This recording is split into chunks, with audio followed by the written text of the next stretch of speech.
ఎప్పుడెప్పుడు అని ఎదురు చూస్తున్న సమయం రాని వచ్చింది. ఢిల్లీ వేదికగా ప్రధాని Modi, European union president Ursula తమ ప్రతినిధులతో కలిసి స్వేచ్ఛా వాణిజ్యం ఒప్పందం కుదుర్చుకోనున్నారు. ఇప్పటికే రెండు వైపులా అధికారులు ప్రతిపాదనలు పత్రాలతో సిద్ధమయ్యారు. సాంకేతిక అంశాలపై ఒప్పందం కుదిరిందని సమాచారం.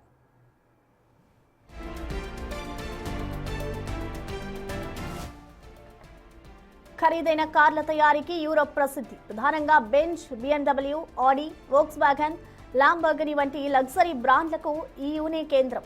అయితే వీటిపై భారత్లో 110% దిగుమతి సుంకం ఉంది. ఫలితంగా ఈ కార్లు భారత మార్కెట్లో పరిమిత సంఖ్యలో మాత్రమే కనిపిస్తున్నాయి. ఈ క్రమంలో వీటిపై సుంకాలను తగ్గించే ప్యాకేజీని ఇప్పటికే భారత్ ప్రతిపాదించింది.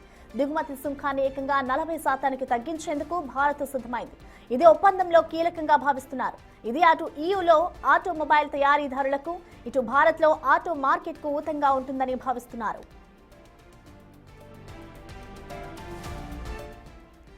యూరప్ మార్కెట్లో టెక్స్టైల్స్, వస్త్రాలు, రత్నాలు, ఇంజనీరింగ్ ఉత్పత్తులు, ప్రాసెస్ ఫుడ్ వంటి రంగాలకు మెరుగైన అవకాశం కావాలని భారత్ కోరుతోంది.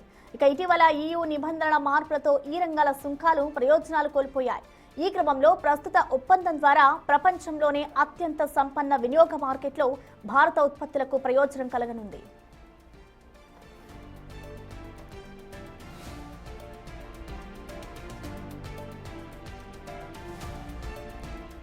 అదేవిధంగా ప్రపంచంలోనే అతిపెద్ద మార్కెట్ అయిన భారత్ను తమకు అనుకూలంగా మలుచుకోవాలని EU భావిస్తోంది.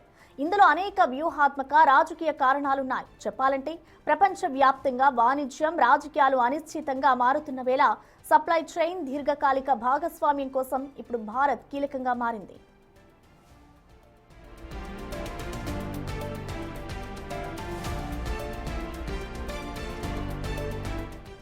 ఈ స్వేచ్ఛ వాణిజ్య ఒప్పందం కేవలం సుంకాల ఒప్పందం కాదు, భారత్ వాణిజ్య విధానంలో మార్పుకు సంకేతం. దేశీయ పరిశ్రమల రక్షణకే పరిమితం కాకుండా టార్గెట్ మార్కెట్ ఓపెనింగ్ ద్వారా పెట్టుబడులు, ఎగుమతులు, గ్లోబల్ స్థాయిలో భారత్ స్థానం మరింత బలపడుతుందన్న నమ్మకంతో ముందుకు సాగుతోంది. అందువల్లే భారత్ EU బలమైన ఆర్థిక భాగస్వామ్యం కొత్త గ్లోబల్ ఆర్థిక వ్యవస్థలో మదర్ ఆఫ్ డీల్స్ గా నిలిచే అవకాశం ఉంది.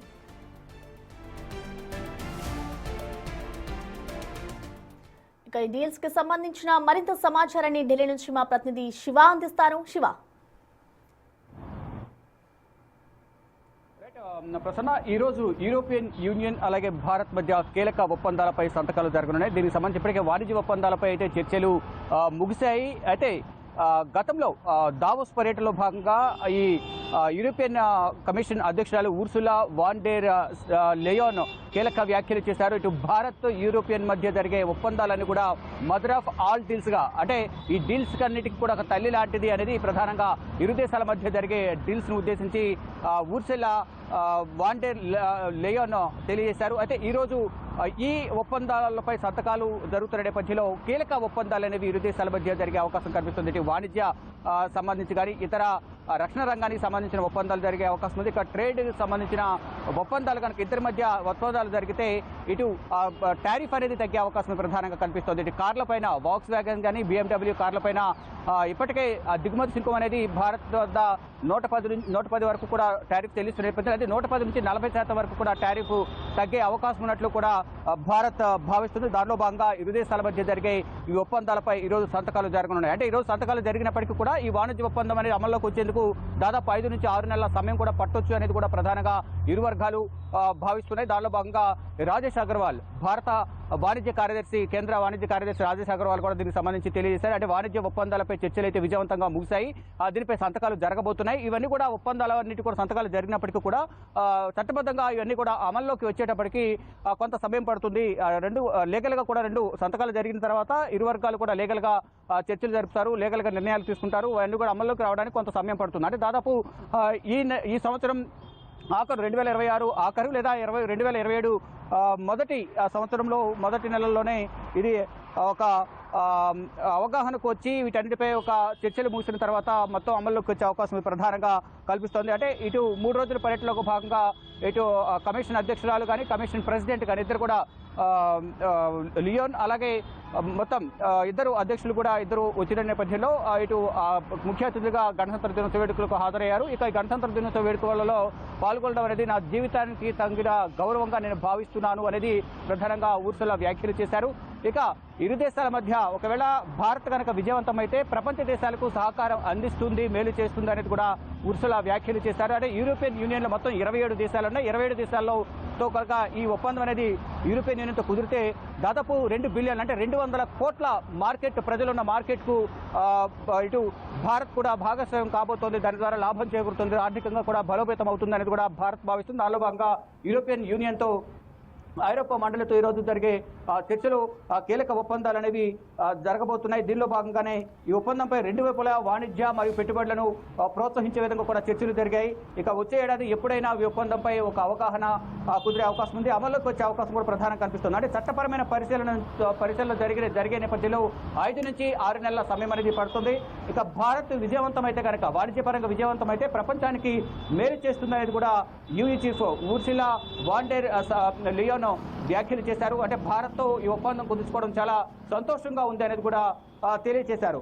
ఇక డీల్కు ముందు వార్సిలా కీలక వ్యాఖ్యలు చేశారు. ఇంతకుముందు చెప్పినట్టుగా మదర్ ఆఫ్ ఆల్ డీల్స్, ఇప్పుడు జరగబోయే ఒప్పందాలు ఏవైతే ఉన్నాయో అవన్నీ కూడా మదర్ ఆఫ్ ఆల్ డీల్స్ గా కూడా మేము భావిస్తున్నామని కూడా తెలియజేశారు. అంటే 2023-24 ఆర్థిక సంవత్సరంలో వస్తు వాణిజ్యంపై $135 బిలియన్ ఇద్దరి మధ్య వాణిజ్యం నమోదైంది. దానిలో ప్రధానంగా అంటే స్వేచ్ఛాయుత వాణిజ్య ఒప్పందం అనేది గతంలోనే జరిగింది. 2007లోనే ఈ ఒప్పందాలు ప్రారంభమయ్యాయి. కానీ 2013లో దీనికి సంబంధించి చర్చలు అనేవి నిలిచిపోయాయి. మళ్ళా ఎన్డీఏ ప్రభుత్వం వచ్చిన తర్వాత 2022లో చర్చలు అనేవి తిరిగి ప్రారంభమయ్యాయి. దానిలో భాగంగా ఈ డీల్లో మొత్తం వోక్స్ వ్యాగన్ కానీ, BMW, Mercedes Benz European automobile తయారీదారులకు భారత మార్కెట్లోకి ప్రవేశించడానికి ఇదొక అనుబంధంగా ఉంటుంది, సులభతరం అవుతుంది అనేది కూడా ఈ ఒప్పందాలు సులభతరం అవుతాయి.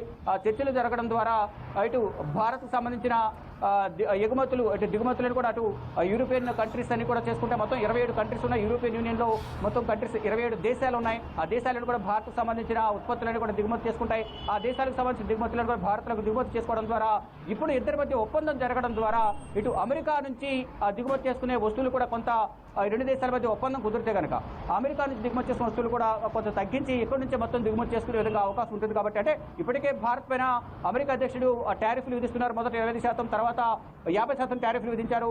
మళ్ళా ఒకవేళ మీరు ఇరాన్తో కానీ, ఇటు రష్యాతో కానీ, వెనుజులాతో కానీ ఈ చమురు ఒప్పందాలకు సంబంధించి అక్కడ కొనుగోలు చేస్తే మరిన్ని టారిఫ్లు విధిస్తాము అనేది కూడా కొంత వార్నింగ్ ఇస్తున్నారు, హెచ్చరికలు జారీ చేస్తూ ఉన్నారు, బెదిరిస్తూ ఉన్నారు. ఈ నేపథ్యంలోనే ప్రత్యామ్నాయ మార్గాల వైపు కూడా ప్రపంచ దేశాలు ఎదురు చూస్తున్నాయి. దానిలో భాగంగా ఇటు భారత్, యూరోపియన్ యూనియన్ మధ్య ఒప్పందాలు కుదిరితే కనుక భారత్కు ఇటు యూరోపియన్ యూనియన్ కంట్రీస్, అంటే యూరోపియన్ యూనియన్లో ఏవైతే కంట్రీస్ ఉన్నాయో ఆ మండలిలో, ఐరోపా మండలిలో 27 దేశాలు ఉన్నాయో ఆ దేశాలు కూడా లబ్ధి చేకూరుతుంది అనేది కూడా ప్రధానంగా ఈ ఒప్పందాలపై అందరూ కూడా ఉత్కంఠగా ఎదురు చూస్తున్నారు. అయితే వాణిజ్య ఒప్పందాలపై ఇప్పటికే చర్చలు అయితే కొలికి వచ్చాయి. ఈరోజు ఇద్దరి మధ్య కూడా ఇప్పుడు చర్చలు అనేవి జరిగిన నేపథ్యంలో, ముగిసిన నేపథ్యంలో ఇప్పుడు సంతకాలు జరుగుతాయి. సంతకాలు జరిగిన తర్వాత న్యాయపరమైన చట్ట పరిశీలన జరిగిన తర్వాత ఇవన్నీ కూడా మరొక 5-6 నెలల్లో 2 దేశాల మధ్య ఒప్పందం అనేది కుదిరిన నేపథ్యంలో అవన్నీ కూడా అమల్లోకి వచ్చే అవకాశం అయితే కనిపిస్తోంది. అందరూ కూడా ఉత్కంఠగా ఎదురు చూస్తున్నారు. ఏ వస్తువులపై ఎంత మేర టారిఫ్ తగ్గుతుంది, ఏ దేశానికి ఎంత లాభం చేకూరుతున్నారు అనేది కూడా అందరూ ఎదురు చూస్తున్న నేపథ్యంలో ఈరోజు ఉదయం